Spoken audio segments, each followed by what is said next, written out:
एक बीज हमने अगर पृथ्वी में रोपित करा है और उसको टाइम टाइम पर हमने उसको टाइम टाइम पर खाद दिया, पानी दिया, टाइम टाइम पर उसका ध्यान रखा, तो वो एक वृक्ष का रूप ले लेता है।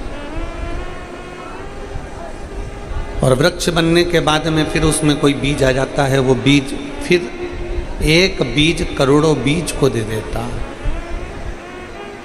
उसी तरह ये शिव महापुराण की कथा है। उसी तरह भगवान शंकर की यह कथा है।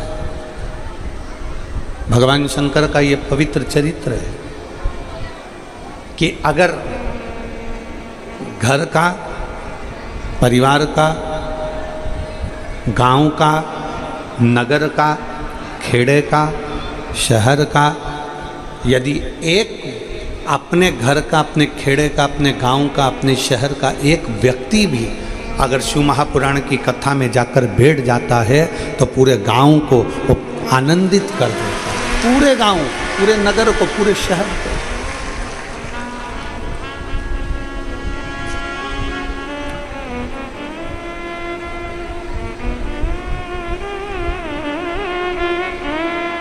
विश्वास, एक भरोसा, एक दृढ़ता अपने भीतर प्रकट करें।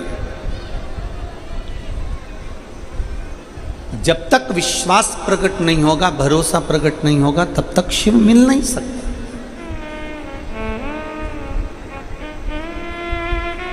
एक बीज से करोड़ों बीज उत्पन्न होते हैं।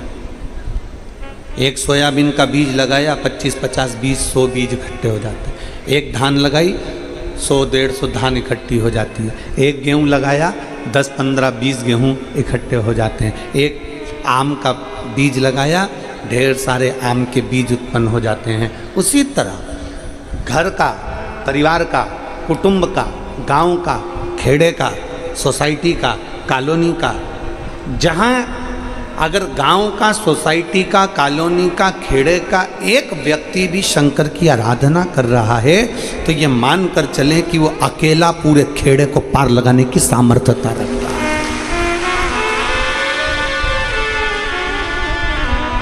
भगवान से एक प्रार्थना करा करो, भगवान से एक विनती करा करो कि बाबा हमारे घर में या हमारे गांव में, हमारी कॉलोनी में, हमारी सोसाइटी में, हमारी शहर में, हमारे नगर में कोई एक शिव भक्त जरूर पैदा करना जो हमारे पूरे गांव को पार लगाए। अपने नगर में, अपने घर में, अपने खेड़े में, अपने गांव में, अपने शहर में एक शंकर का भक्त जरूर हो, एक शिव भक्त जरूर हो। और मैं धन्यवाद देता हूं आप सभी मेरी बहनों को, मेरी जीजियों को, मेरी बेटियों को, मेरी माताओं को, मेरे भाइयों को, मेरे बेटाओं को मैं धन्यवाद देता हूं। आप रोज शंकर को एक लोटा जल चढ़ाने के लिए जाती हो। केवल अपना अकेले का घर का उद्धार नहीं हो रहा। जब तुम भरा हुआ कलश लेकर मंदिर जाती हो ना, जितने लोग तुमको देखते हैं ना, हमारा हिंदू धर्म शास्त्र कहता है, सनातन धर्म कहता है कि भरा कलश का दर्शन करने से कार्य सफल होता है। भरे कलश का दर्शन करने से कार्य सफल होता है। जब आप रोज अपने घर से भरा हुआ कलश लेकर जाती हो, ना जाने कितने लोग देखते हैं तो उनका दिन मंगलमय होता है। केवल अपना नहीं, सर्वे भवन सर्वे, सब जगत के सुख के लिए, सर्वे भवन्तु सुखिनः, सबके लिए, सब जगत कल्याण के लिए।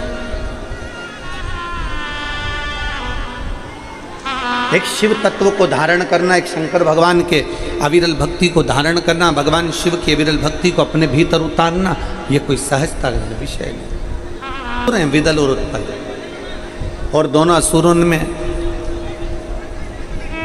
दोनों भाई हैं, दोनों भाई हैं।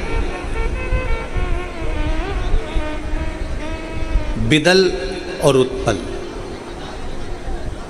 विदल सारे बेकार काम करता है। उत्पल उसको समझाता है,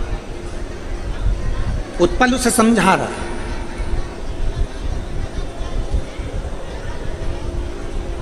उत्पल उसको समझाने का प्रयास कर रहा है, पर विदल मानता नहीं। बेकार व्यक्ति की संगति व्यक्ति को बेकार बना देती है। एक चरित्र हमने पहले भी कथा में कहा था, आपके स्मरण में होगा। एक कौवा उड़ते उड़ते मानसरोवर पर पहुंच गया। कौवा जब उड़ते उड़ते सरोवर पर पहुंचा, मानसरोवर पर पहुंचा, तो मानसरोवर पर तो हंस ही हंस रहते थे। मानसरोवर पर हंस रहते हैं और कौवा वहां पहुंच गए। कौवा जैसे ही पहुंचा तो जितने हंस थे उन्होंने कहा कौवे से, कौवे चल यहां से जा। कौवा कहता है मैं नहीं जाऊंगा, मैं भी पक्षी तुम भी पक्षी, तुम गोरे मैं काला, मैं यहां से जाने वाला नहीं हूं। हंसों ने सोचा कि ये कौवा यहां आ गया और ये जाता नहीं है, तो एक काम करते हैं अपन ही चले जाते हैं। सत्संग करने वाला व्यक्ति, संत स्वभाव का व्यक्ति बुरे की संगत में जैसे ही आता है तो वो सोचता है कि इस बुरे को या तो मैं सुधार दूं, और अगर नहीं सुधरे तो फिर मैं यहां से चले जाऊं, फिर मैं चले जाऊं। और बहुत अच्छी बात कहती है शिव पुराण, जो समझे नहीं आपसे, जो समझे नहीं आपसे, वो नहीं समझे किसी के बाप से, वो कभी नहीं समझ सकते।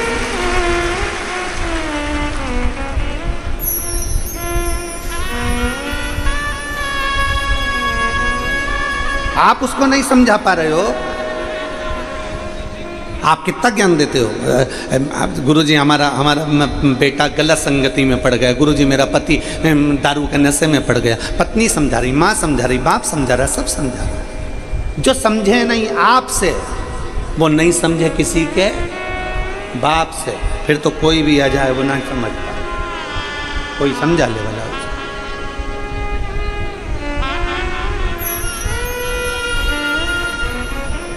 और यही शिव पुराण कह रही है। जितने आस्था चैनल पर श्रवण कर रहे हैं, जितने फेसबुक पर कथा श्रवण कर रहे हैं, जितने नांदेड़ की इस पवित्र भूमि पर लाखों की संख्या में पहुंचकर शिव भक्त श्रवण कर रहे हैं, उनसे निवेदन है, अगर शिव महापुराण की कथा आपकी चित्त वृत्ति में अगर एक बार बैठ गई तो तुम्हें फिर दूसरे की सुनने की एक ललकता जो तुम्हारे भीतर है शंकर को पाने की, वो बढ़ जाएगी। फिर तुम इधर उधर भटकोगे नहीं, शिव तत्व की ओर जाने का प्रयास करोगे, एक लोटा जल चढ़ाने का प्रयास करोगे, फिर तुम्हारा मन नहीं लगेगा, तुम्हारा चित्त नहीं लगेगा। यहाँ कई माताएं बैठी हैं जो रोज टीवी खोलकर बैठ जाती हैं, रोज मोबाइल पर कथा सुनती हैं, 5 मिनट 10 मिनट 15 मिनट आधा घंटा 1 घंटा रोज उनका नियम है कि मुझे कथा श्रवण करना है, और कथा सुनने का फल मिलता भी है। आप सब अंदाजा लगा कर बैठो, यहाँ जितनी लाखों की संख्या में बैठे हो, आप अंदाजा लगाना कि जब से आपने शिव महापुराण की कथा सुनना प्रारंभ करी है, उसके पहले का समय निकालना और उसके बाद का समय निकालना। पहले का समय निकालोगे तो जीवन संघर्ष में निकल रहा होगा, धक्के खाकर जिंदगी निकल रही होगी, परेशानी में जीवन निकल रहा होगा। और जिस दिन से तुमने टीवी पर शिव महापुराण की कथा सुनना प्रारंभ करी है, बाबा कुबेर भंडारी के उस कुबेरेश्वर बाबा की एक आनंदमय कथा का रसतत्व तुमने श्रवण करना प्रारंभ करा है, उस दिन के बाद समस्या आती जरूर है, पर मेरा बाबा एक लोटे जल से निर्णय कर कर बाहर निकाल देता। ऐसा नहीं कि दुख नहीं आएगा, ऐसा नहीं कि तकलीफ नहीं आएगी। कर्म का भोग तो भोगना पड़ेगा, कर्म का भोग तो आपको भी भोगना है, तो सियोर वाले महाराज को भी भोगना है। कर्म का भोग तो दुनिया का कोई संत साधु गुरुजन महात्मा सन्यासी तपस्वी साधक उपासक स्वयं परमात्मा भगवान राम और कृष्ण को भी भोगना पड़ा है। कर्म का भोग मनुष्य को भोगना ही पड़ता है, जो करा है। भगवान राम ने छुप कर बाण मारा था, बाली छुप कर मारा था, बाली को जो बाण मारा वो छुप कर मारा, और भगवान राम ने बाण मारकर छोड़ दिया। अगला जन्म भगवान कृष्ण के रूप में जब हुआ तो वही बाली ने छुपकर भगवान कृष्ण के पांव में बाण मारा था। हिसाब बराबर करा है। ये कर्म का भोग तो सबको भोगना है, जो मृत्यु लोक में आया है उसको भोगना पड़ेगा। बस इतना याद रखो कि कर्म का भोग अर्थात समस्या दुख तकलीफ कष्ट, बीमारी सब आएंगे, पर आपका एक लोटा जल चढ़ाते चढ़ाते चढ़ाते चढ़ाते तुम्हें मालूम नहीं पड़ेगा कि तुम्हारी बीमारी कब चली गई, तुम्हें मालूम नहीं पड़ेगा कि तुम्हारा दुख कब चले गया, तुम्हें मालूम नहीं पड़ेगा कि तुम्हारा कष्ट कब चले गया, तुम्हारी तकलीफें कहाँ गई। और जितने लोग कथा सुन रहे हैं आस्था चैनल पर, अपने दिल पर हाथ रखकर विचार करना कि हमने जब से शिव पुराण सुनना चालू करी तब से हमारे जीवन में कितना बदलाव आया है, हमारे व्यापार में, हमारी उन्नति में कितना बदलाव आया। एक भरोसा अपने भीतर जागृत करिए।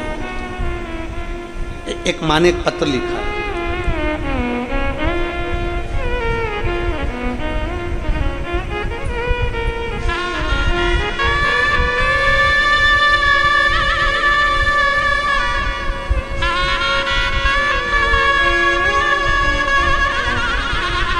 मैं श्रीमती अनीता रामभाऊ गडम्बर, मलका गुड़ा, तहसील माहौर, जिला नांदेड़ से हूँ। कहीं बैठी हो तो हाथ हिला सकती हैं। श्रीमती अनीता रामभाऊ गडम्बर, मलका गुड़ा, तहसील माहौर, जिला नांदेड़ से हैं। कहीं बैठी हो तो हाथ हिला सकती हैं, और अगर बैठी हो तो यहाँ आकर बेलपत्र ले जा सकती हैं। गुरुदेव, 3 साल पहले मेरे पति हार्ट अटैक में चले गए। पति शांत हो गए। मेरे 2 लड़के, दोनों ही की पढ़ाई चल रही थी, और पढ़ाई चलते चलते पति चले गए। घर में कुछ भी नहीं था। गुरुदेव, पेन से पत्र लिख रही हूं, परंतु ध्यान रखें मेरे आंसू के बराबर ये पेन नहीं है। खाने तक के लाले पड़ गए। बच्चों को पढ़ाएं तो पढ़ाएं क्या। मेरे भाई ने मुझे कहा कि जीजा के जाने के बाद में तेरे पास में कुछ भी नहीं है, कम से कम तू 2 टाइम की रोटी तो खा लेगी, बच्चों का पेट तो भर लेगी, तू मेरे पास रह। मकान भी अपना नहीं था, सब छोड़कर मैं अपने भाई के घर चली गई। मैं धन्यवाद देती हूँ मेरे भाई को। 7 साल मेरे भाई के गांव में रहकर मेरे भाई ने मेरी सेवा भी करा, और मेरे भाई ने मुझे रखा, और मेरे बच्चों का भी अध्ययन कराया। धीरे धीरे मैंने अपने भाई के साथ में काम करना प्रारंभ करा, और जो मेरे को काम मिलता था वो कर लेती थी। बच्चे बड़े हो गए, समय निकल गया। मेरा बेटा, बड़ा बेटा, जैसे ही 12th कंप्लीट हुआ, और उस बेटे ने विचार करा कि अब मेरी सरकारी नौकरी लग जाए। पूरे आसपास के लोग कहते हैं क्या 12वीं पढ़े हुए व्यक्ति के सरकारी नौकरी करेगा, इतने बड़े बड़े पढ़े लिखे बैठे हैं, उनकी सरकारी नौकरी नहीं लग रही, तो तेरी कहाँ से लग जाएगी। तब मेरा ध्यान केवल एक बार आपका मोबाइल पर शिवपुराण पर गया, और मैंने उस शिवपुराण को सुनना प्रारंभ करा। हम आपको कभी नहीं जानते थे गुरुदेव, ना कभी मिले थे। लड़के से मैंने कहा कि वो सियोर वाला महाराज कहता है कि अपना कर्म पूरा करो और अपनी मेहनत पूरी करो, और शंकर जी पर एक बेलपत्र शहद लगाकर चढ़ाकर जाना, शिव सुनेगा जरूर। एक दिन मेरे बेटे ने मुझसे कहा, माँ एक सरकारी नौकरी निकली है, क्या मैं फॉर्म भर दूँ? मैंने कथा सुनते सुनते अपने बेटे से कह दिया, हाँ फॉर्म भर दे।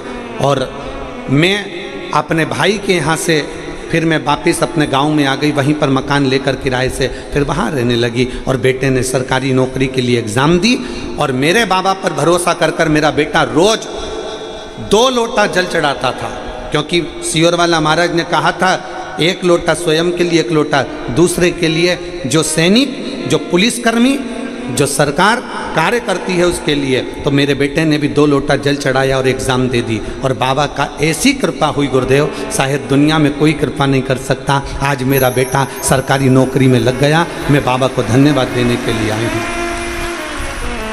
और तो और गुरुजी, मैं भी मेहनत करती हूँ, मेरा बेटा भी मेहनत करता है, और हमने मेहनत करते करते हमारे पास में कुछ भी नहीं था, आज बाबा की कृपा से हमने खुद की ज़मीन भी खरीद ली। मेरा बाबा कितना हाथ पकड़ता है गुरुदेव, मैं बाबा को धन्यवाद देती हूँ। ये शिव तत्व, ये औघड़ी है, एक विश्वास। हमारे कर्म का भोग हमें भोगना है, तुम्हारे कर्म का भोग तुम्हें भोगना है। कबीर बाबा का चरित्र कहता है कि गुरु की करनी गुरु भरेगा, और चेला की करनी चेला, और उड़ जाएगा हंस अकेला। करनी का भोग सबको भोग। इसलिए फिर निवेदन करेंगे कि मत बुरे कर्म कर बंदे, वरना पछताएगा। भगवान की आंखों से तू बच नहीं पाएगा, तू बच नहीं पाएगा। अरे ओ अज्ञानी मत करना, अरे ओ अज्ञानी मत करना। तेरे कर्म का फल भी तू ही पाएगा, जैसा किया तूने तेरे आगे आएगा। मत बुरे कर्म कर बंदे, वरना पछताएगा। भगवान की आंखों से तू बच नहीं पाएगा, तू बच नहीं पाएगा। सत्संग का फल मिल जाए, गलत व्यक्ति की संगत छूट जाए। एक बार समझाया, 2 बार समझाया। हमारे पास में कई लोग हमसे कहते हैं, गुरुजी कोई कह रहा है कि शंकर पर चढ़ा हुआ जल मत पियो, कोई कहता है कि शिव के मंदिर मत जाओ, कोई कहता है कि बेलपत्री मत खाओ। हम आपसे निवेदन करना चाहेंगे, हमारी तरफ से आपके ऊपर दबाव नहीं है, हमारी तरफ से आपके ऊपर प्रेशर नहीं है, कोई प्रेशर नहीं, कोई दबाव नहीं। तुम्हारा दिल करे तो शिव पुराण सुनो, तुम्हारा दिल करे तो तुम शंकर के मंदिर जाओ। और एक निवेदन जरूर करूँगा, जिसका भी कहना मानो मानो, पूरी दुनिया में धक्के खा लेना, और जब तुम्हारा कार्य ना हो तब 1 लोटा जल लेकर मेरे शिव के दरवाजे जरूर चले जाओ।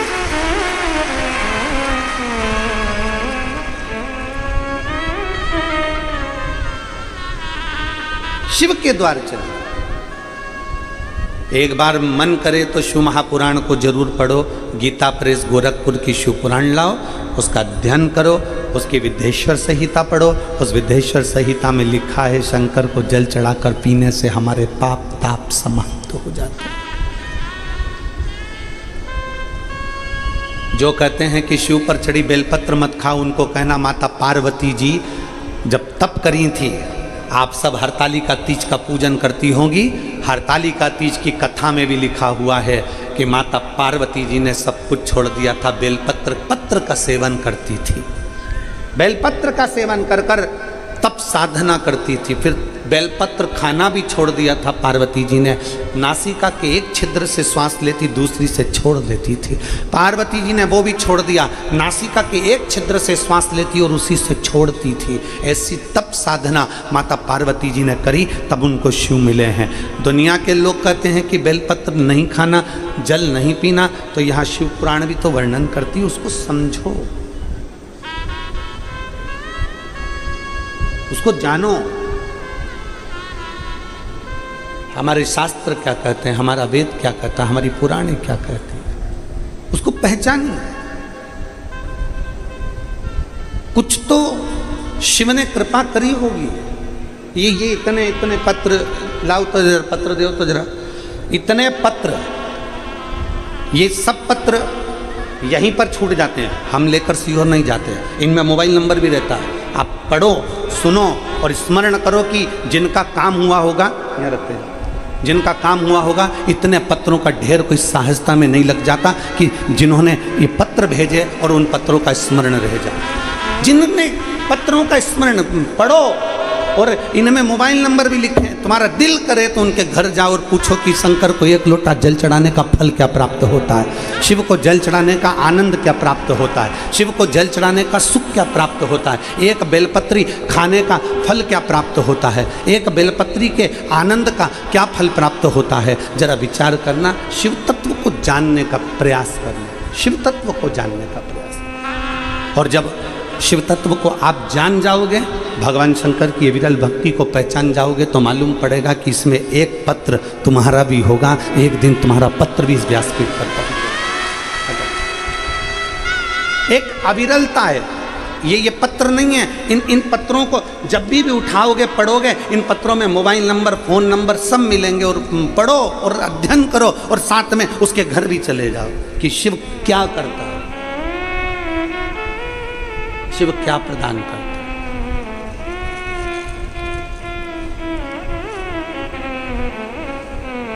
और मैंने तेरे ही भरोसे बाबा, तेरे ही भरोसे हवा बिच उड़ती जावांगी, बाबा डोर हथो छठी में कटी जावांगी। कौआ मानसरोवर से जाता नहीं है। हंस ने विचार कर लिया कि इसको समझा दिया, ये नहीं जाता तो अपने को जाना चाहिए। हंस चल दिए, हंस चले गए। एक हंस बैठा रहा, उसकी कौवे से दोस्ती हो गई।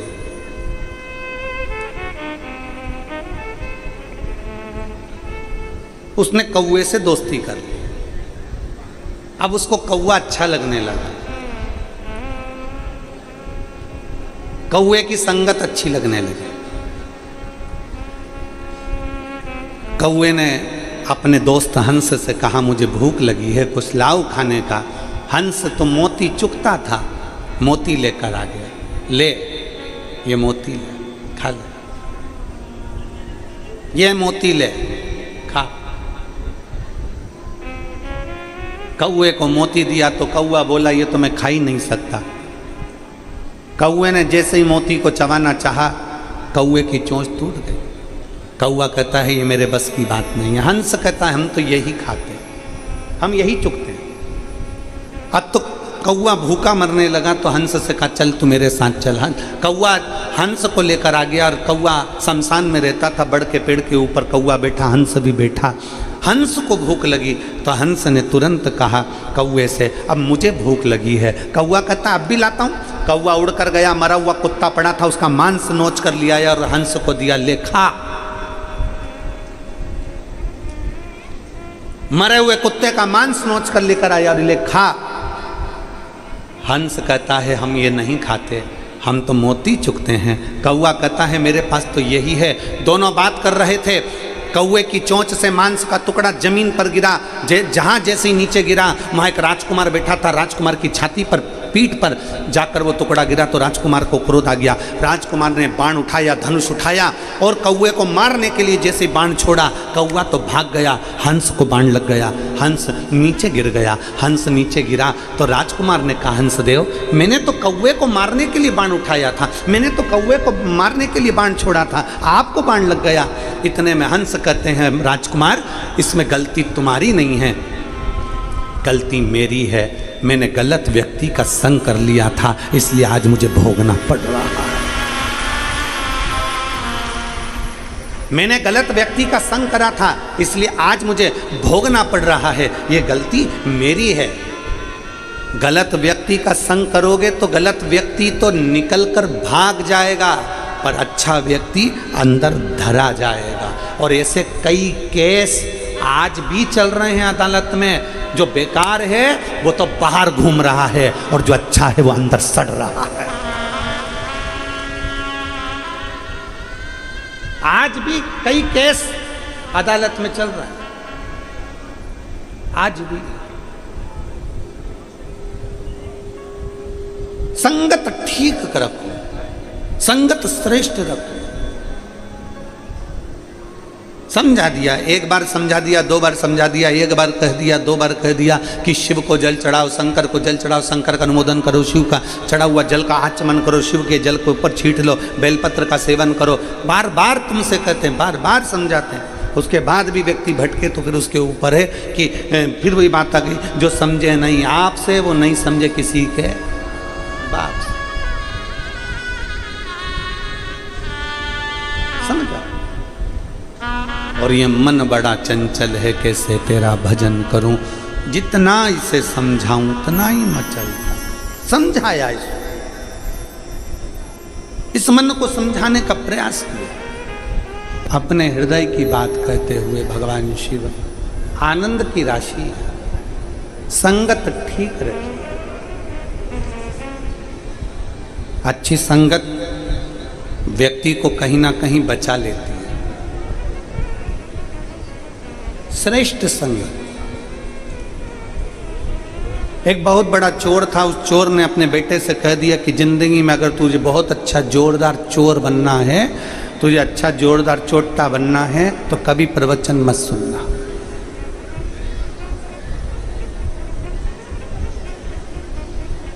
चोर ने अपने बेटे को बड़ा चोर बनाने के लिए कह दिया कि कभी प्रवचन में मत जाना, कभी सत्संग में मत जाना, तो तू नंबर 1 का चोट्टा बन जाएगा, 1 नंबर क्वालिटी का चोर बनेगा। चोरों में भी तेरी पहुंच बहुत ऊंची होगी और तू वीआईपी चोट्टा कहलाएगा।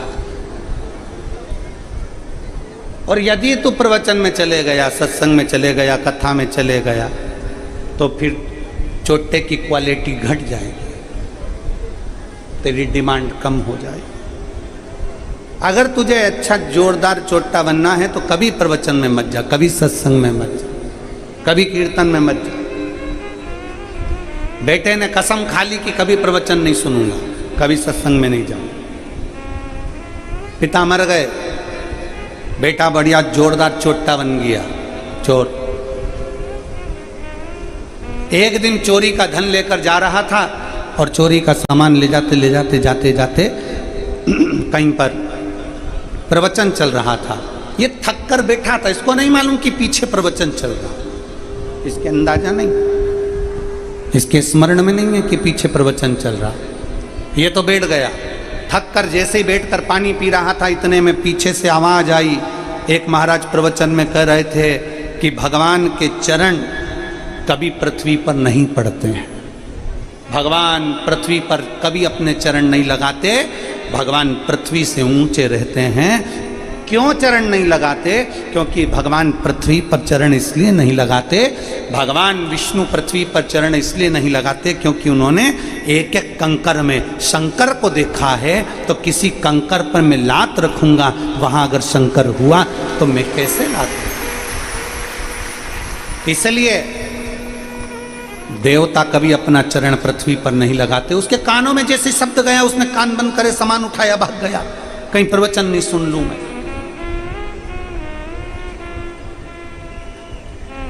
अब चोरी का धन लेकर भागा था, ऐसी चोरी करते करते करते 3 महीना बीत गया। एक दिन राजा ने अपने दूतों को भेजा, जाओ जरा चोर का पता लगाओ, मिल ही नहीं रहा है, रोज चोरी कर रहा है, पकड़ो जरा। दूत गए, चोर मिल भी गया, पकड़ भी लाए।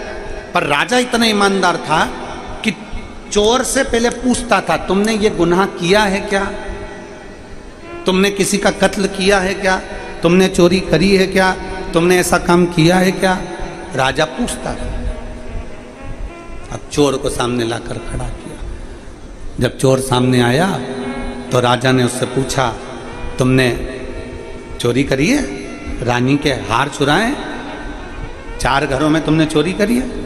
चोर ने मना कर दिया, नहीं मैंने चोरी नहीं करी। राजा ने उसको खूब त्राड़ दिया, फिर भी उसने मना कर दिया, मैंने चोरी नहीं करी। राजा ने अपने मंत्री से पूछा कि बताओ, ये चोरी की हाँ भरी नहीं रही और सब कह रहे हैं कि चोट्टा यही है, क्या करा जाए?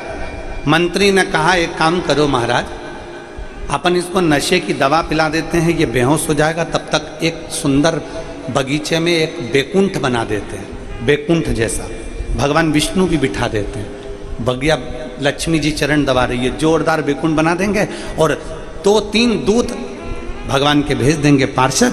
वो जैसे ही ये होश में आएगा, पार्षद कहेंगे कि तुम्हारे प्राण छूट गए थे, तुम बैकुंठ में आए हो, आओ तुम्हारा स्वागत है, तुम्हारा स्वागत है, आओ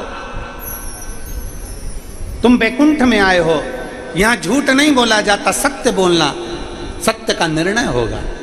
राजा ने कहा बिल्कुल ऐसे ही करो, और उन्होंने तुरंत बगीचे में बैकुंठ बना दिया, बिठा दिया नारायण भगवान को, लक्ष्मी जी को, इसको दवाई पिलाकर वहाँ छोड़ भी दिया। इसको होश आते से पार्षदों ने कहा मैं इंद्र हूँ, वो कहता है मैं गरुण हूँ, वो कहता है मैं वरुण हूँ, कोई कहता है मैं ब्रह्मा हूँ, कोई कहता है मैं ये हूँ। आप बैकुंठ लोक में हो, यहाँ सत्य बोला जाता है, आप सत्य बोलो।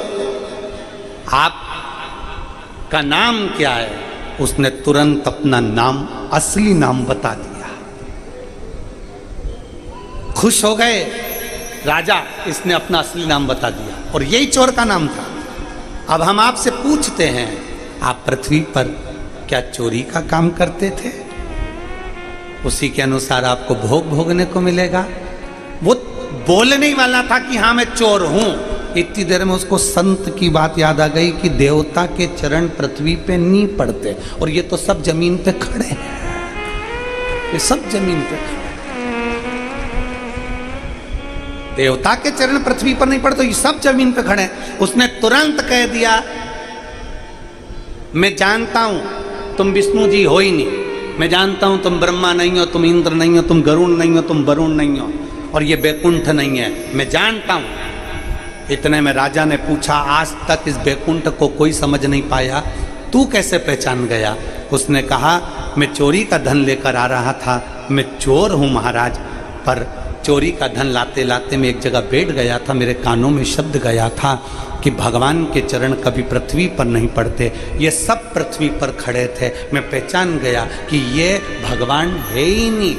इसलिए महाराज आज मैं सत्य कहता हूं, 1 मिनट का सत्संग मेरे कानों में गया और मुझे मरने से बचा लिया। अगर मैं पूरा प्रवचन सुन लेता तो मेरी जिंदगी संवर जाती, मेरा जीवन सार्थक हो जाता, मेरी जिंदगी सार्थक हो जाती। शिव महापुराण की कथा में जब जाओ तो मन बनाकर जाना कि मेरे को 2.5 घंटा 3 घंटे का सत्संग श्रवण करना है, प्रवचन श्रवण करना है, कथा सुनना है, और वहां से एक नियम लेकर जाना है कि मैं अपने घर जाऊंगा तब 1 लोटा जल शिव जी को चढ़ाऊंगा। ये नियम अपने भीतर का लेकर जाऊंगा।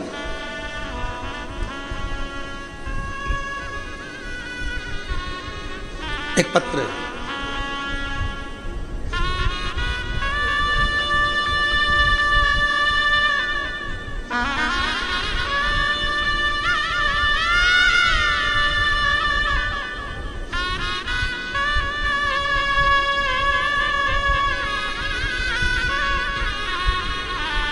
सो कल्पना मधुकर राव क्षीर सागर, मैं लोहा जिला नांदेड़ मराठवाड़ा की रहने वाली, कहीं बैठी हो तो हाथ हिला सकती हूँ,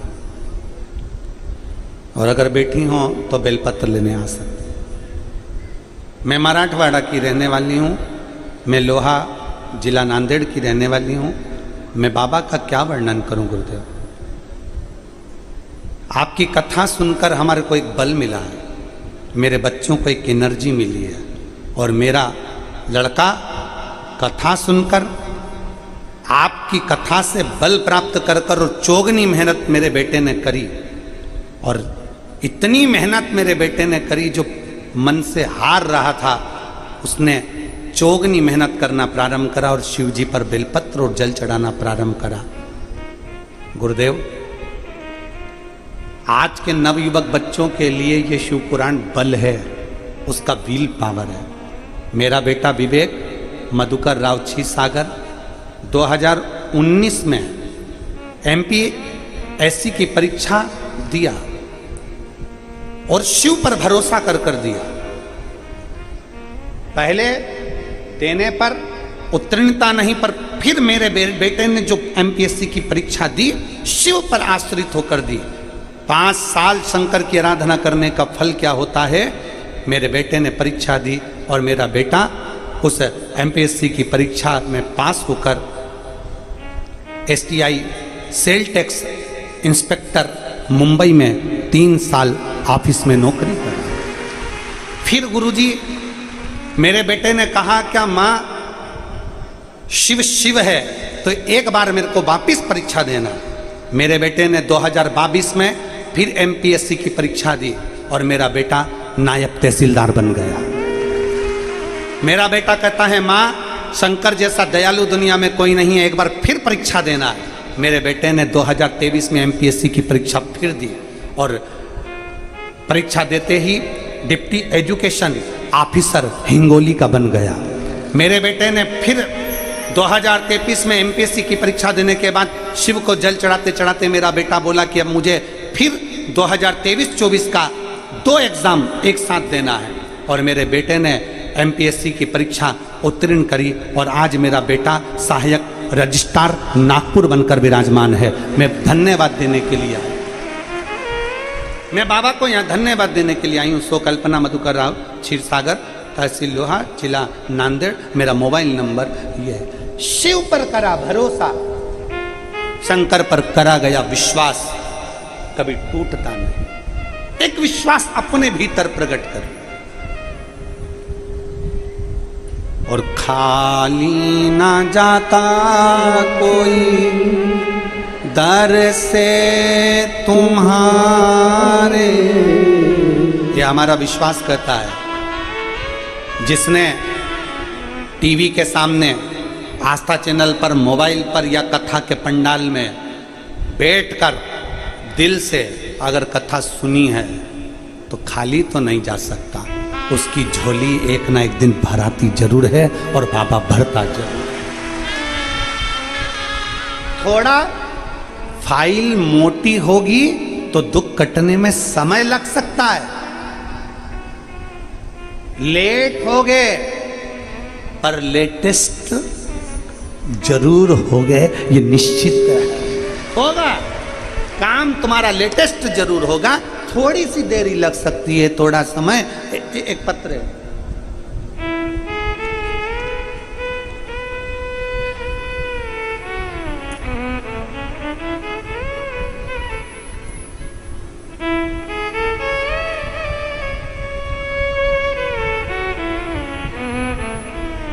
मेरा नाम चित्रलेखा एकनाथ राव करपे। कहीं बैठी हो तो हाथ हिला सकती हूँ। मेरा नाम चित्रलेखा एकनाथ राव करपे। मैं मानवत जिला परभणी महाराष्ट्र की रहने वाली हूँ। मेरा मोबाइल नंबर ये है। शिवजी पर जल चढ़ाने का मैं क्या वर्णन करूँ गुरुदेव। मैं साधारण परिवार से हूँ। मेरे पिताजी ने मुझे पानी पूरी का ठेला लगाकर पढ़ाया है, क्योंकि मैं उनकी अकेली संतान हूँ। कहीं बैठी हो बेटा तो आज जरूर आइएगा।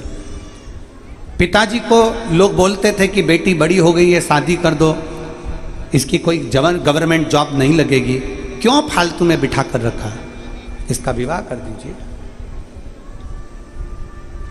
इसकी शादी कर दीजिए। आवाज नहीं आ रही है।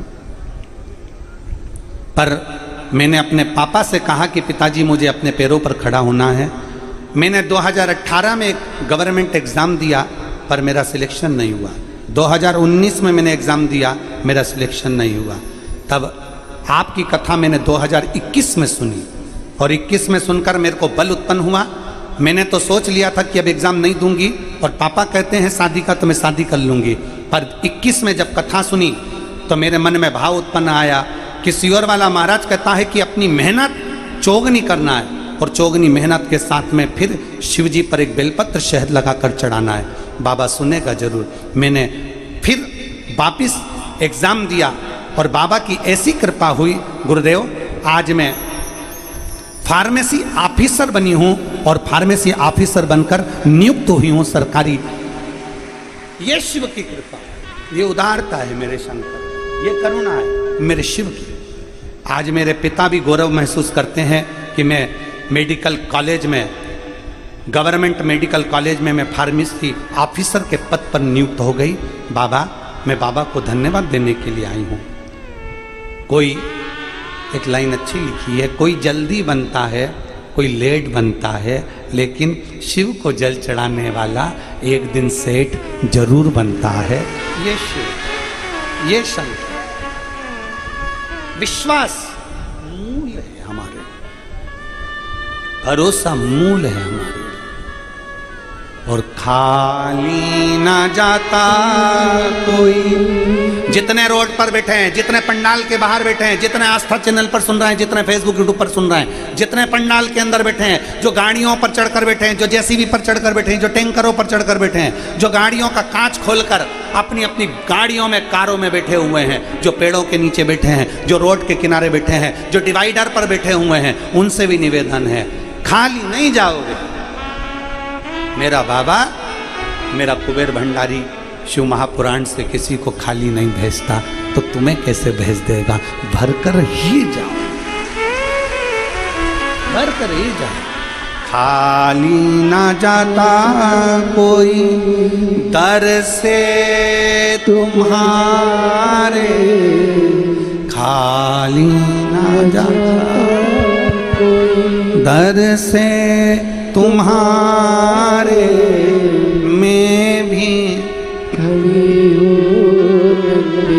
बाहें पसारे अपने हृदय लगा लो, लगा लो, गिरा जा रहा हूँ, उठा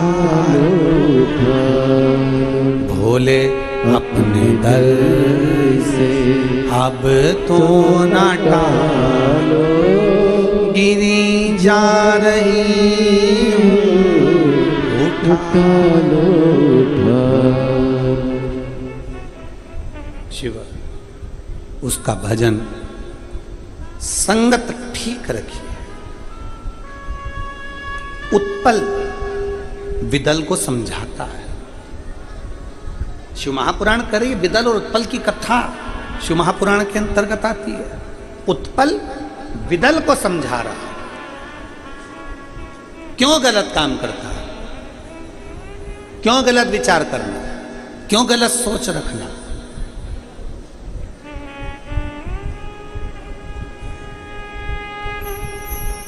कितना सुंदर बात कही गई है हमारे शास्त्रों में, हमारे पुराणों में, हमारे वेदों में, हमारे पुराणों के अंदर। चैतन्य महाप्रभु जी ने अपने लेख में लिखा है, चैतन्य महाप्रभु जी अपने लेख में लिखते हैं कि कथा सुनने के लिए बैठो, बड़े प्रेम से बैठो, पर कथा में अगर कोई किसी की निंदा करता हुआ दिखे तो कथा को छोड़कर अपने घर पर चले जाओ, पर निंदा श्रवण मत करो। 3 घंटे कथा में गए क्यों? चैतन्य महाप्रभु जी लिखते हैं अपनी वाणी में, शंकर की कथा में, राम कथा में, भागवत कथा में, गीता की कथा में, जितनी कथा होती है इसमें क्यों जाते हो? भगवान की कथा सुनने के लिए, अपने अंदर भगवान के प्रति विश्वास जागृत करने के लिए, भगवान के चरणों को अपना भजन बनाने के लिए कि मैं कथा सुनकर भगवान के पास, राम के पास, कृष्ण के पास, शिव के पास, देवी के पास जाऊंगी।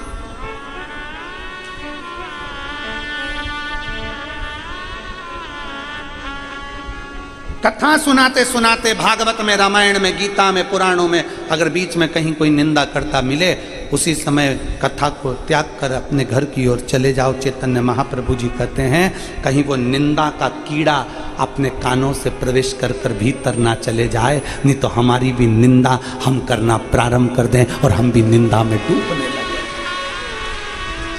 हम भी निंदा में डूबने लगे। निंदा से बचो।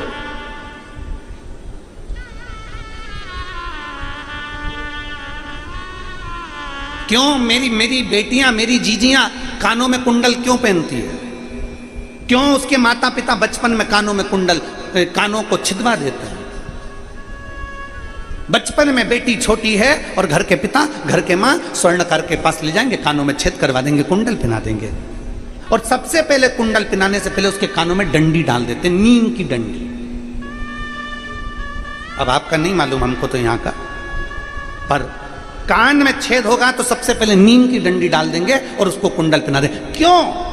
बेटी के कानों को इसलिए छेद दिया जाता है कि बेटा तो जिस ससुराल में जाएगी ना, वहां ये नीम की डंडी बहुत मिलेगी, पर इतना याद रखना, कानों के इन छिद्र में अच्छी बातों को लेना, और जहां बुराई मिले तो इस कुंडल में जो छेद है ना, उसमें से ये बुराई बाहर निकाल कर फेंक देना, अंदर प्रवेश मत करने देना।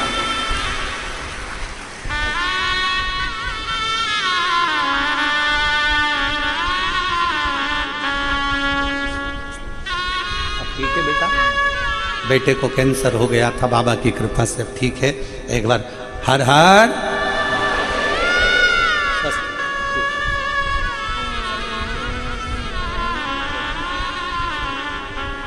विश्वास,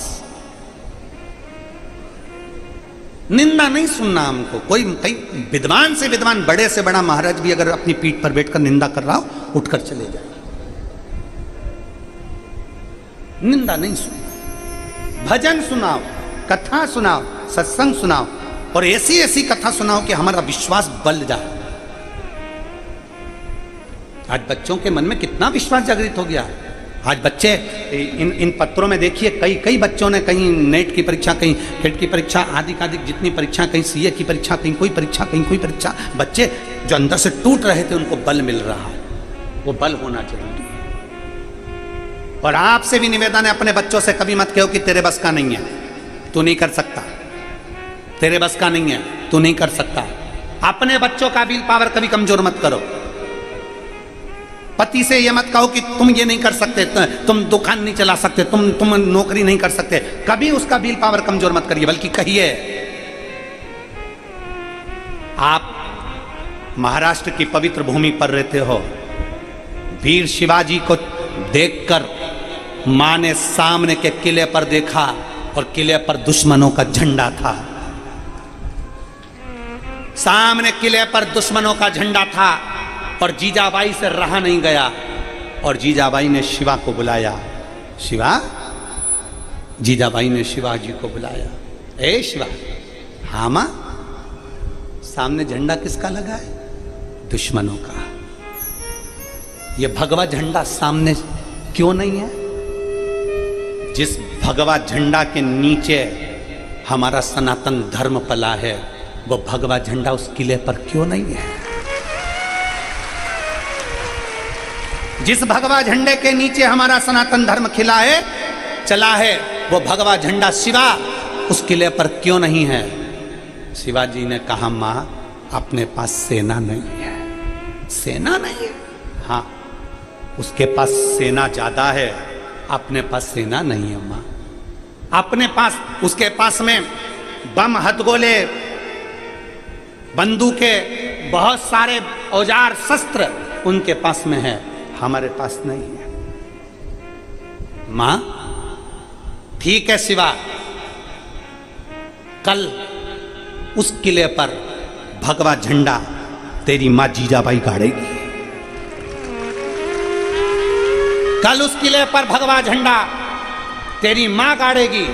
शिवा के हाथ में जो पात्र था नीचे गिर गया, और शिवाजी ने, वीर शिवाजी ने कहा, मां, अब तुझे जाने की जरूरत नहीं है, तेरे लाल ने जो शंकर पर जड़ चढ़ाया है, वो शिवा किले पर से झंडा उतार कर भगवा चढ़ाकर मानेगा। आक्रमण साथ वाले कर रहे हैं, सेना नहीं है। वीर शिवाजी ने कहा, सेना को रहने दो, चलो, और जो चढ़े सबको नष्ट कर कर आखिरी में भगवा झंडा गाड़ कर मां के पास आए। मां ने गले लगाकर कह दिया, आज से मेरा बेटा केवल शिवाजी नहीं, छत्रपति शिवाजी है। आज से मेरा बेटा केवल शिवाजी नहीं, छत्रपति शिवाजी है। ये साधारण नहीं है। अपनी मां के कहने पर जब किले पर चढ़कर भगवा गाड़ सकता है, तो इतना विश्वास तो आज में मुझे भारत की भूमि के इन बेटा बेटी पर है कि ये सनातन धर्म का झंडा गाड़ सकते हैं।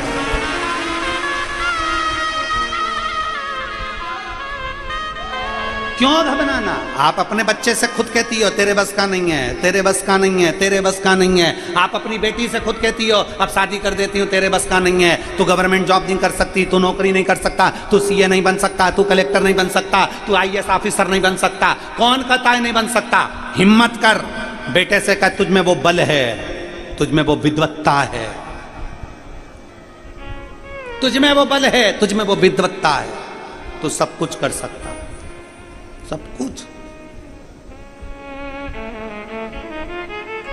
क्यों घबराता है? बढ़ आगे। मैं तेरे साथ हूं ना, तेरे पापा तेरे साथ है ना, परिवार तेरे साथ है ना, दूसरे से मतलब नहीं। तू तो बढ़ आगे। मम्मी मेरे से नहीं होगा तो नहीं होगा तो क्या हुआ? एक बार, दो बार, तीन बार, चार बार एक ही जगह पर गड्ढा खोदे जाओ, पानी की बूंद एक ही जगह गिरती रहती गिरती रहती गिरती रहती तो पत्थर पर छेद कर देती है। तू एक बार, दो बार, तीन बार, चार बार लगे रहे और प्रबल मेहनत कर कर, चोगनी मेहनत कर कर लगे रहे। शंकर को एक लोटा जल चढ़ाते रहे और शिव का नाम लेकर आगे बढ़ते रहे, उत्तीर्ण होगा ही। कई लोग विचार कर लेते हैं खेती करने वाले, पिक लेने वाले, खेती करने वाले, फसल लेने वाले मेरे किसान भाई बहन जब खेती में खेती करने जाते हैं तो मन में अब की बार अगर फिर फसल बिगड़ गई तो, मतलब तूने पहले से विचार कर लिया कि फिर फसल बिगड़ गई तो फिर वो फसल बिगड़ेगी ही।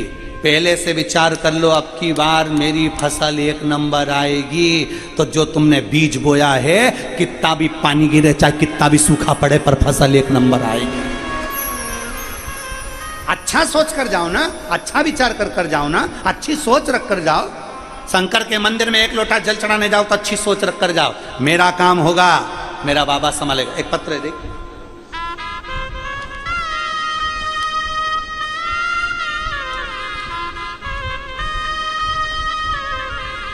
मेरो सो रोहिणी शिवाजी लाड़गे, मुकाम पोस्ट तलानी, तहसील हदगांव, जिला नांदेड़। मोबाइल नंबर ये है, कहीं बैठे हो तो हाथ हिला सकती हैं और बेलपत्र लेने आ सकती हैं। सो रोहिणी शिवाजी लांगड़े, मुकाम पोस्ट तलनी, तहसील हदगांव, जिला नांदेड़। मोबाइल नंबर ये। एक दिन अचानक से मेरे छोटे भाई को चक्कर आई और हमने तुरंत अस्पताल में लेकर गए। सारी जांचों की रिपोर्ट पर मालूम पड़ा कि इसका ब्रेन ट्यूमर हो गया। ब्रेन ट्यूमर होने पर डॉक्टर भी ने जैसे ही बताया हम लोग घबरा गए। डॉक्टर ने कहा इसका ऑपरेशन तो होगा, ऑपरेशन तो होगा, परंतु ब्रेन ट्यूमर का ऑपरेशन कराने वाले की गारंटी हम लोग नहीं ले सकते कि ये होश में आएगा नहीं आएगा, बच पाएगा नहीं बच पाएगा, क्योंकि इसमें ब्रेन पूरा खुल जाता है। हम गारंटी नहीं ले सकते। हमने डॉक्टर साहब से कहा तो फिर इसका कोई निर्णय तो क्या ऑपरेशन तो कराना पड़ेगा, पर इसमें ये उठेगा नहीं उठेगा इसका कुछ वो नहीं है। पहले से जैसा हो जाता है, बॉडी पड़ी रहती है, कई साल निकल जाते हैं पर उठ नहीं पाता। और इसका जो ट्यूमर है वो बड़ा विचित्र है, इसका बचना तो मुश्किल है, पर ऑपरेशन करा लो कहीं थोड़ा बहुत चांस होगा तो बच जाए। अब क्या करें? पैसे का व्यवस्था करी गई, डॉक्टर ने जितना बताया हमने उतना पैसा भी इकट्ठा करा और इकट्ठा कर कर ऑपरेशन की तारीख आ गई। हमने डॉक्टर साहब से ऑपरेशन की तारीख लेकर ऑपरेशन करा दिया। ऑपरेशन कराया पर भाई उठा नहीं, बिस्तर पर पड़ा रहा। बहुत समय हो गया, हॉस्पिटल से घर पर बिस्तर से उठा नहीं। तब एक बार आपकी कथा सुनी, शंकर के शिवलिंग के पास हम कभी नहीं गए जल चढ़ाने के लिए। गुरुदेव सत्य बोले तो हम पहली बार शंकर के पास में जल चढ़ाने गए। अपने भाई के लिए जल चढ़ाते, जल झेल कर लाते, वो जल अपने भाई को लगा देते, उसके मुख में 2 बूंद डाल देते, बेलपत्री उसके पास में रख देते।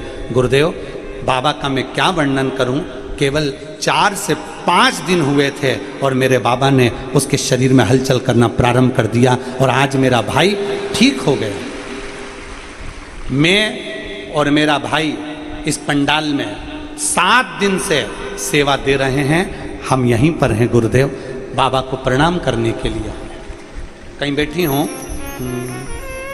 सो रोहिणी शिवाजी लांगड़े, मुकाम पोस्ट तरंडी, तहसील हथगांव, जिला नांदेड़, फोन नंबर ये।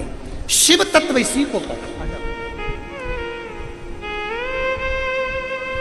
शिव तत्व इसी को कहते हैं।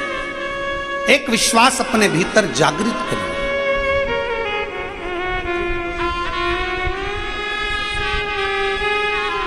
जिस बच्चे ने आईपीएससी की परीक्षाएं बार बार पास करी हैं पीएससी के, और जोरदार ताली बजाएं।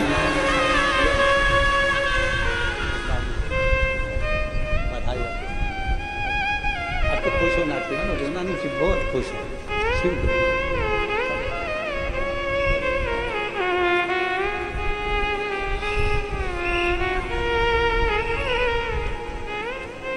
शिव तत्व जिसके भी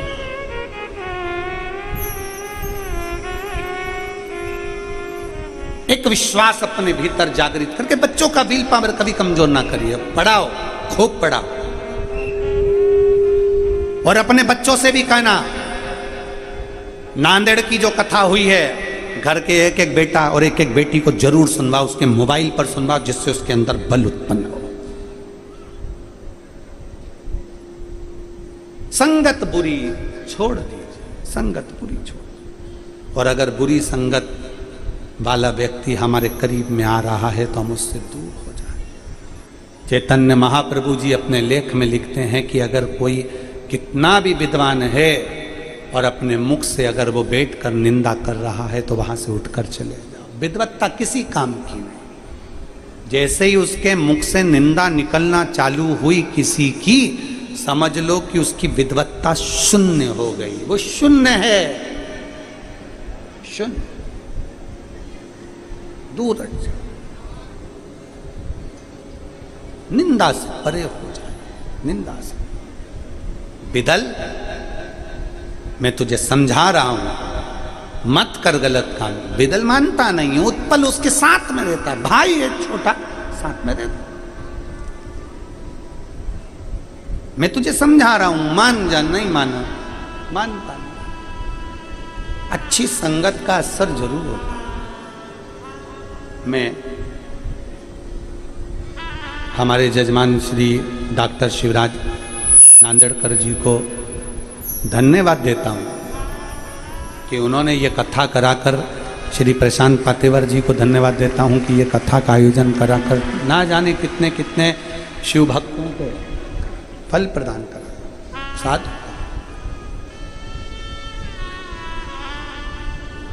साथ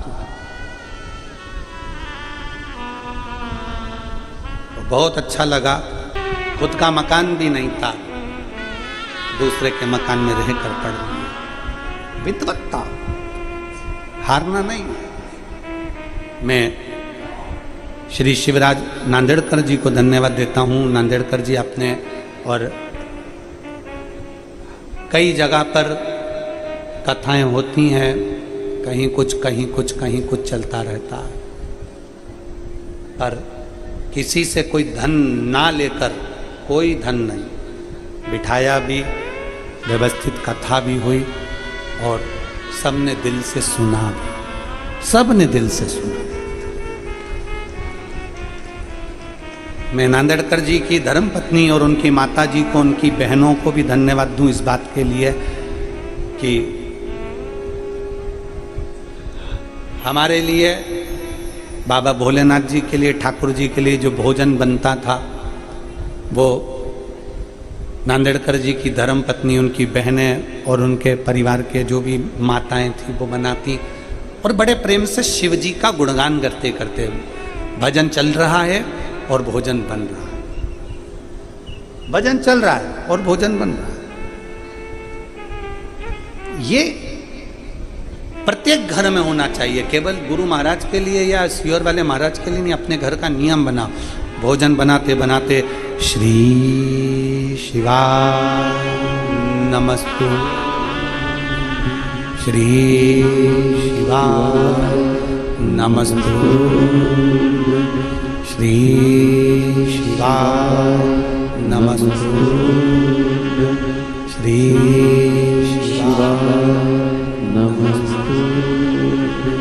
कहीं सत्संग का फल मिल जाए। उत्पल विदल को समझा रहे हैं, विदल मानने को तैयार नहीं, पर साथ कैसे छोड़ दे भाई? ये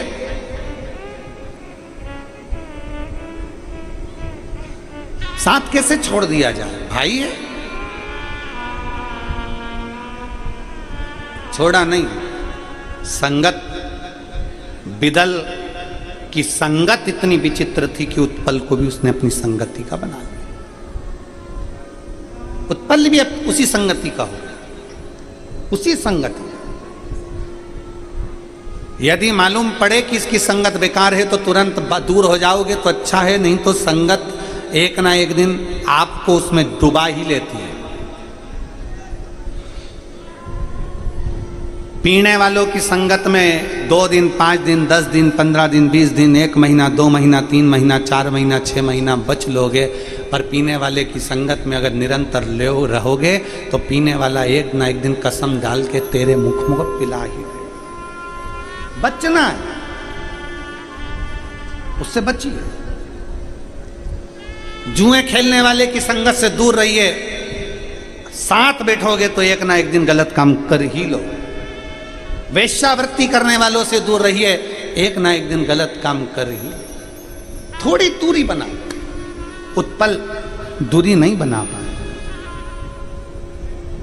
उत्पल दूरी नहीं बना पाया। उत्पल वितल उसके साथ रहा,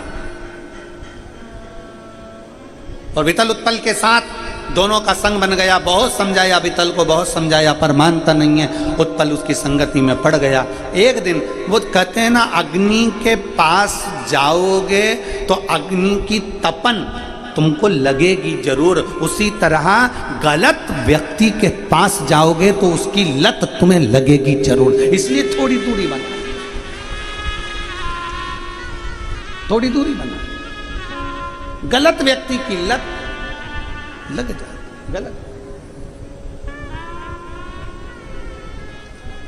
थोड़ी दूरी बना, दूरी बना,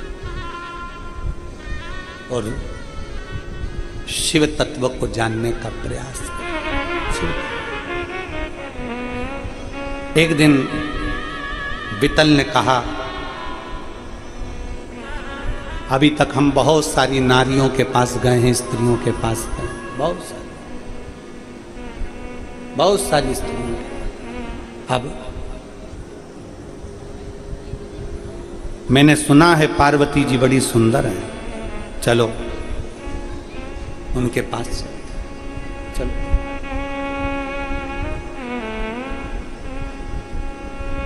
चलो उनके करीब चलो, ठीक है, चलिए। अब देखिए, जिस मां ने संपूर्ण विश्व के भरण पोषण का भार लिया, काशी कौन कौन गया है? जरा हाथ उठाइए, हाथ उठाओ जो काशी गए। सभी लोग गए हैं? रखो रखो रखो रखो, प्रणाम आपको, प्रणाम। उज्जैन जाओगे तो महाकाल मंदिर में पार्वती जी का दर्शन होगा। ओमकारेश्वर जाओगे तो ओमकारनाथ में माता पार्वती जी का दर्शन होगा। सोमनाथ जाओगे तो माता पार्वती जी का दर्शन होगा। प्रत्येक ज्योतिर्लिंग में जाइए, माता पार्वती जी का दर्शन होगा। केवल एक विश्वनाथ ऐसे हैं जहां पर पार्वती जी की जगह मां अन्नपूर्णा विराजमान है। मां अन्नपूर्णा बैठी,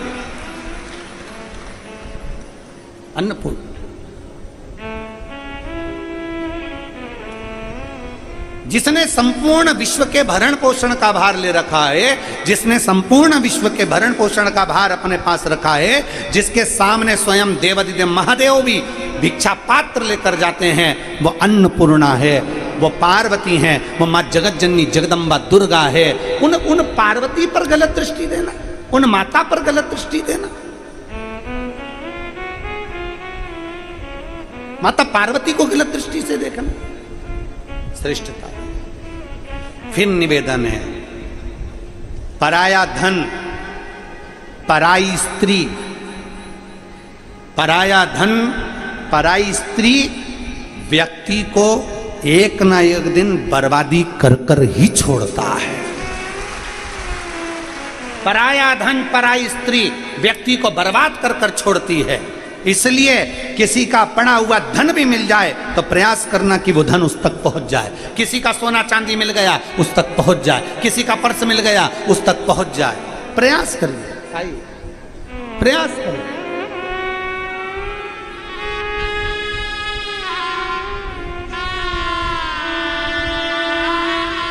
भाई को ब्रेन ट्यूमर हो गया था, वो बाबा की कृपा से और शिव कृपा से ठीक हुए। उसके लिए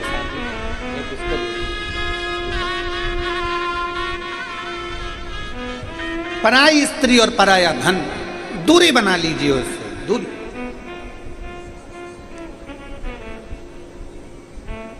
पर नारी श्रेष्ठता नहीं देती। थोड़े दिन भले आपको लगता है कि हमसे अच्छे से बात कर रही या हमसे, जितना समय तुम अपने मोबाइल पे दूसरों को देते हो उतना समय अपनी धर्म पत्नी को देकर तो देखो।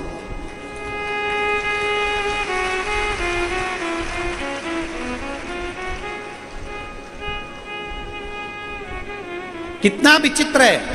पहले के समय में रात्रि विश्राम के समय पर पत्नी पति दोनों विचार करते थे, बच्चों का क्या करना है, मम्मी का जैसा है, पापा का ऐसा है, ऐसा करेंगे, बच्चों को पढ़ाना है, इस स्कूल भेजना है, ऐसा कार्य करना है, वैसा कार्य करना है। ये मन में चलता रहता था, दोनों के विचार चलते थे, दोनों की सोच चलती थी। आज के जमाने में पति पत्नी दोनों साथ है पर दोनों का मोबाइल, आखिरी नींद की झपकी नहीं आ जाए तब तक एक उधर एक इधर, अपना मोबाइल इधर से टेढ़ा करके वो उधर से टेढ़ा कर कर दोनों मोबाइल चल रहे हैं, दोनों चल रहे हैं, दोनों मोबाइल चल रहा है। और बच्चे मम्मी मम्मी क्या है, गर्मी लग रही, पंखा चालू कर दे, तू चल ले, कर ले, जा तू कर।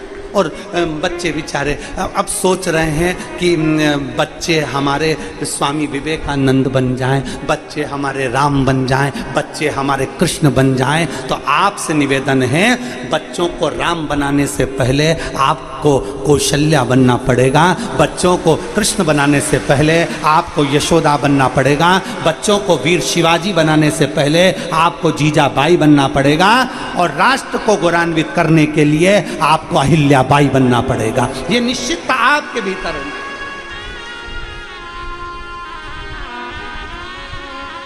हम क्या दे रहे हैं अपने बच्चों को? समय कौन, माँ के पास समय नहीं, बाप के पास समय नहीं, और विचार करके बैठे हैं बुढ़ापे में औलाद हमको समय देगी। तुम कितना दे रहे हो? तुम कितना दे रहे हो?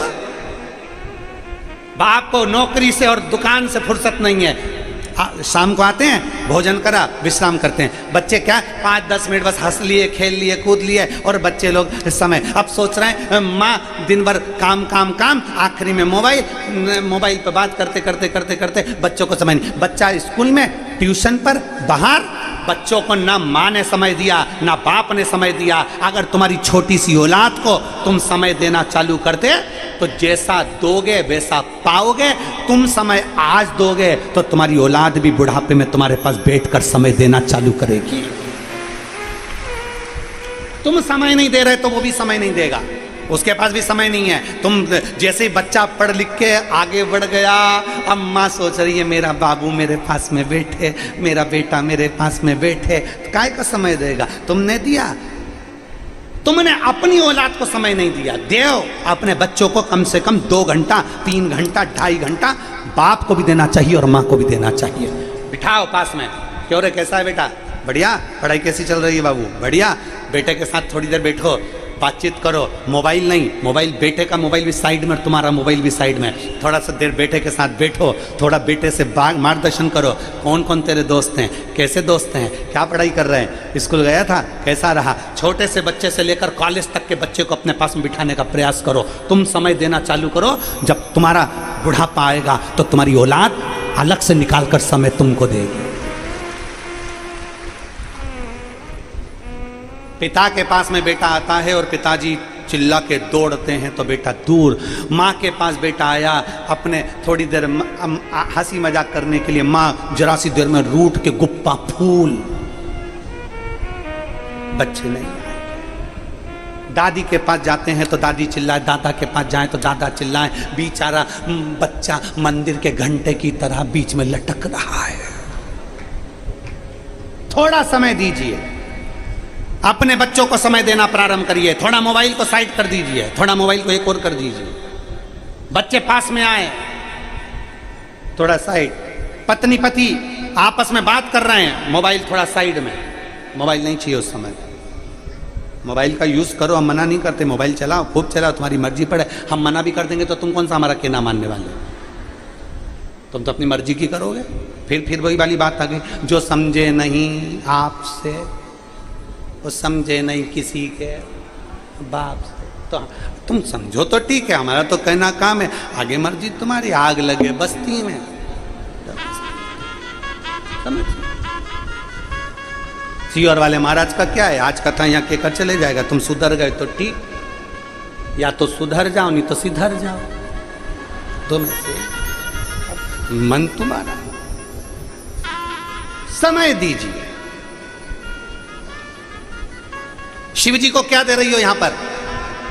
यहां बैठे हो आप लोग, लाखों की संख्या में बैठे हो, टीवी के सामने बैठे हो, मोबाइल के सामने बैठे हो, क्या दे रहे हो शंकर भगवान को? अंबर, पीतांबर, धन, दौलत, 56 भोग। भगवान को क्या दे रहे हो? बोलो बोलो, क्या दिया तुमने शंकर भगवान को? 7 दिन की कथा में तुमने शिव जी को समय दिया। इसलिए जब व्यक्ति वेंटिलेटर पर पड़ा होता है, आईसीयू में पड़ा होता है, तो डॉक्टर कहता है अब इसके पास समय नहीं है। तब तुम्हारा समय जो तुमने शिव पुराण को दिया, शंकर जी को एक लोटा चढ़ाने में समय दिया, तब शंकर भगवान अपना समय तुझको देते हैं, तब समय देते हैं। और फिर वही बात आ गई। अब क्या कहते हैं, महामृत्युंजय का पाठ करा लो, बेचारे के छोटे छोटे बच्चे हैं रे, बेचारा चले जाएगा। शंकर जी को याद कर लो, बेचारे के छोटे छोटे बच्चे हैं रे, बेचारा चले जाएगा। भगवान से प्रार्थना करते, भगवान थोड़ा सा और रख देते रे, उनके बच्चे छोटे हैं, शादी हो जाएगी, बच्चियों की शादी हो जाएगी। भगवान थोड़ा सा समय दे दो, अरे भगवान समय दे दो, भगवान थोड़ा सा समय दे दो। भगवान से केवल समय मांगते हैं। अपन ये नहीं कहते कि मरने वाले के लिए ए मर रहा है रे, इसको गुलाब जामुन खिला दो, ये मर रहा है रे, इसको समोसा खिला दो। नहीं, मरने वाले को समोसा और गुलाब जामुन की चाह नहीं, मरने वाले को तुम्हारे करोड़ों के धन की चाह नहीं। मरने वाले के लिए भगवान से प्रार्थना करी जाती है, इसको थोड़ा अच्छा रखना प्रभु, इसको अच्छा रखना, थोड़ा सा समय और दे देना प्रभु। बीमारी तो आई है पर समय देना। क्यों? भगवान शंकर कहते हैं तूने मुझे समय दिया है, तो अंत समय में मैं तुझे समय दूंगा। कोई नहीं बचाएगा, तब शिव आए। समय परमात्मा को जो दिया है वो तुम्हें प्राप्त होगा, जो देते हो वो मिलेगा। समय दिया बच्चों को, तो बच्चे भी बुढ़ापे में समय देंगे तुमको, नहीं तो तुम्हारा बुढ़ापा तो गया। मत दो समय, फिर अकेले कमरे में पड़ी रहना, फिर कहते रहना अपने पति से, औलाद तो सुनी नहीं रही है, बहू तो सुनी नहीं रही है, तुमने समय नहीं दिया। थोड़ा सा समय दीजिए, थोड़ा सा। फिर निवेदन जो हमने पहले कथा में कहा, आज फिर कह रहे हैं। पहले की कथाओं में ये बात बोल चुके हैं, आज फिर कह रहे हैं। अच्छी कमाई हो रही हो ना, तो मकान बना लो। अच्छी कमाई हो रही है तो 2-4 प्लाट लेके पटक दो। अच्छी कमाई हो रही हो तो पत्नी के जेवर बना दो। अच्छी कमाई हो रही हो तो गाड़ी बंगला सब करो। चलती नौकरी में, चलती कमाई में सब कुछ कर लो। आगे का क्या भरोसा? चलती नौकरी में, चलती कमाई में, दुकान अच्छी चल रही है, अभी प्लाट ले लो। दुकान अच्छी चल रही है, थोड़ा काम कर लो। अपनी सत्ता अच्छी चल रही है, अपना काम कर लो, तो तुम ले लो प्लाट, मकान, जमीन, जायदाद सब कर लो चलते में। जब नहीं चलेगी तब पढ़। अब जैसे चलती दुकान में प्लाट ले लो, चलती नौकरी में मकान ले लो, जेवर बना लो, उसी तरह जब तक ये श्वास चल रही है तब तक शिव कथा सुन लो। बात का ठिकाना क्या है? क्या ठिकाना बात का? चलते में करो, चलते में। अभी फिर वही बात आ गई, जब तक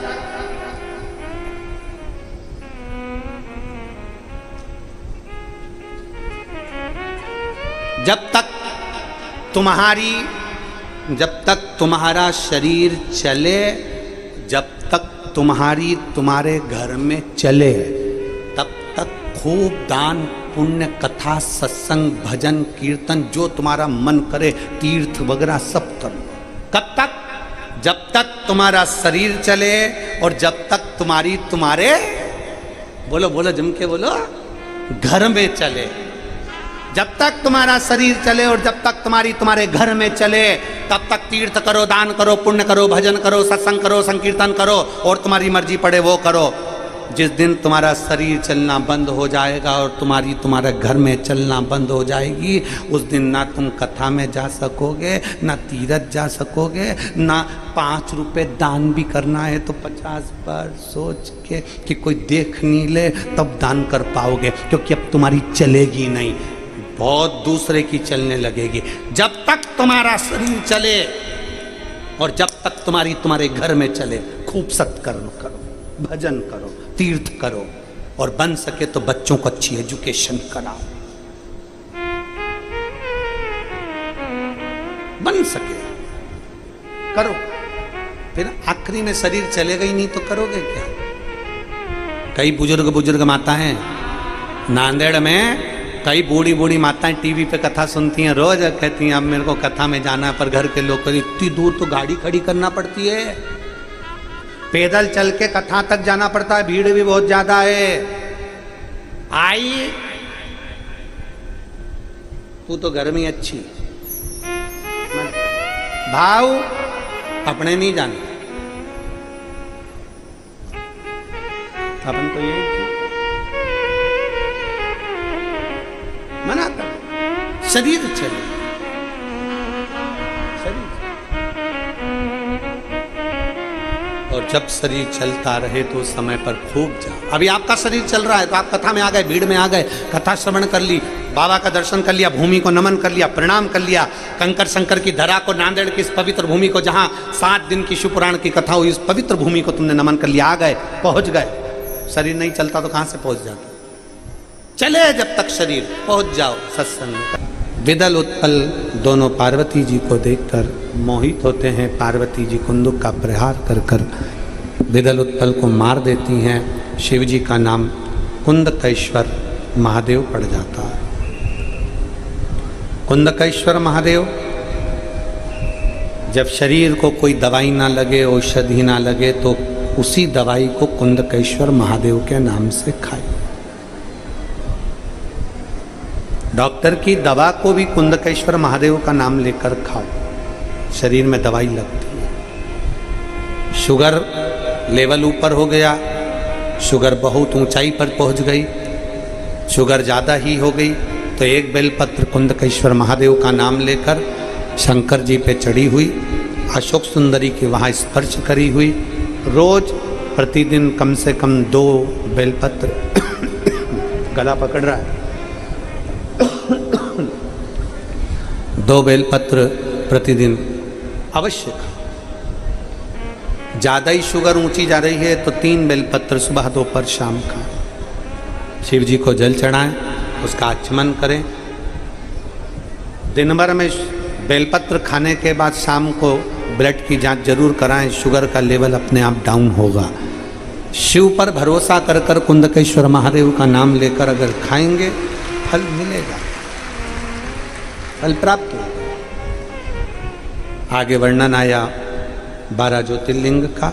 सोमनाथ जी में चंद्रदेव ने काया का रोग होने पर शिव की स्तुति कर कर काया के रोग से मुक्त हो। फिर वर्णन है मल्लिकार्जुन का। कार्तिकेय बाबा रुष्ट होकर गए और श्री शैलम पर जाकर विराजमान हुए तो भगवान शंकर पार्वती ने उनको मनाया। फिर वर्णन आया है महाकाल बाबा का दूषण नाम के राक्षस का संहार करा, भगवान शिव महाकाल बनकर विराजित हुए। अगला वर्णन है ओमकारेश्वर बाबा का। मां नर्मदा ने विंध्य के कहने पर ओम का नाद किया और शिव ओमकारेश्वर बनकर विराजमान हुए। अगला वर्णन है श्री केदारेश्वर का। नर नारायण तप कर कर भगवान शंकर को प्राप्त करें। भीमा शंकर कुंभकर्ण के बेटे भीम का संहार किया शिव जी ने और नाम भीमा शंकर पड़ा। फिर वर्णन आया है काशी विश्वनाथ का। मनु शत्रुपा के तप करने से शिव आनंद के साथ विराजमान हुए। वर्णन है त्र्यंबकेश्वर का। गौतम बाबा पर गौ हत्या का जब दोष लगा, गौतम बाबा की धर्म पत्नी माहिल्या जी ने भगवान शंकर, पार्वती, शिव, ब्रह्मा और विष्णु का स्मरण कर कर 3 शिवलिंग के रूप में विराजमान हुआ। अगला वर्णन है श्री वैद्यनाथ जी। त्र्यंबकेश्वर की भूमि पाप से मुक्त करती है। त्र्यंबकेश्वर की त्र्यंबक की भूमि पाप से मुक्त करने वाली, कैसा भी पाप जीव पर चढ़ जावे वो मुक्त कर दे। अगला वर्णन है वैद्यनाथ बाबा का। रावण भगवान शिव के शिवलिंग को लेकर जा रहा था, भूमि पर रख देते हैं, बाबा वहीं पर विराजमान हो जाते हैं। बाबा वैद्यनाथ जी के रूप में विराजित। अगला वर्णन है श्री नागेश्वर बाबा का। दारुक नाम के राक्षस का संहार मेरे शिव जी ने किया है। दारुक नाम के राक्षस का संहार मेरे बाबा ने करा और भगवान नागेश्वर के रूप में विराजित हुए। फिर वर्णन आया है श्री रामेश्वर जी का। राम जी महाराज ने लंका पर विजय प्राप्त करने से पहले शिवलिंग की स्थापना करी और रामेश्वर के रूप में विराजित हुए। फिर अगला वर्णन है कृष्णेश्वर का। सुधर्म नाम के ब्राह्मण की 2 धर्म पत्नी थी, सुदेहा और घूष्मा। सुदेहा के यहाँ संतान नहीं थी, घूष्मा के यहाँ औलाद थी, तो घूष्मा का पहली संतान सुदेहा को दे दी थी। सुदेहा ने देखा कि मेरा बच्चा मेरे ही मीत नहीं, बेटे के टुकड़े टुकड़े कर कर कपड़े में बांध कर तालाब में फेंक दिया। घूष्मा का नियम था, पार्थिव शिवलिंग का निर्माण कर कर पूजन करने जाती थी, विसर्जन करने जाती थी। तभी बेटे को देखे हुए बहुत दिन निकल गए थे और बेटे को देखे हुए जब बहुत दिन निकल गए तब मन में विचार करा कि मेरा बेटा मुझे एक बार दर्शन दे, दिखे। शंकर भगवान की कृपा से मरा हुआ बेटा तालाब में से तैरता हुआ बाहर आ गया। कृष्णेश्वर ज्योतिर्लिंग के रूप में शिव जी विराजमान हो गए। ऐसे 12 ज्योतिर्लिंग का स्मरण कराया है। भगवान शिव की यह पवित्र कथा चंचुला देवी अपने पति बिंदुक के प्रेत योनि से मुक्त होने के लिए सुनती है। प्रेत योनि से बिंदुक मुक्त हो जाता है, चंचुला अखंड सौभाग्य धारण कर लेती है, शिव के धाम पर चली गई। तुम रुका जी कहते हैं चंचुला मृत्यु लोक में, कलयुग में, कलिकाल में जब कलयुग प्रवेश कर रहा है और कलिकाल आगे बढ़ता चले जा रहा है, उस समय पर केवल एक आधार शिव और भगवान शंकर का स्वरूप शिवलिंग होगा। कलयुग के चलते चलते लाखों बीमारियां, लाखों चिंताएं, लाखों टेंशन मानव के जीवन में रहेंगे। बहुत चिंता, बहुत बीमारियां, बहुत बहुत क्लेश मानव के देह में रहेगा। तुम रुका जी कहते हैं चंचुला जो शंकर के मंदिर में, शिवालय में जाना प्रारंभ करेगा, 1 लोटा जल शिवालय को चढ़ाना प्रारंभ करेगा, कलयुग का असर उस पर होगा नहीं और वो रोग से और व्याधियों से दूर होता चलेगा। ये शिव महापुराण की कथा संपूर्ण कामनाओं को सिद्ध करने वाली है। हजारों हजारों तप का फल एक शिव महापुराण की कथा है जिसको आप और हम श्रवण करते हैं। मैं डॉक्टर शिवराज जी नांदेड़कर जी को और श्री जजमान परिवार प्रशांत पातेवार जी को धन्यवाद देता हूँ। आपने आपकी धर्मपत्नी माँ से भी पूछा, पत्नी से भी पूछा, और उनके मन की जो अभिलाषा थी, फिर कहूँगा बड़े भाव से। कथाएं तो लोग कराते हैं, पर ये कथा का एक हम फिर कहेंगे, जजमान परिवार का इतना दिल, इतना भाव है कि हमने ऐसा भाव पास है। भगवान शंकर ने अपने मस्तक की बेलपत्र उतार कर पोथी पर समर्पित करी। कहा बाबा ने 7 दिवसीय शिव पुराण में, 5 दिवसीय शिव पुराण में, 9 दिवसीय, 11 दिवसीय शिव पुराण में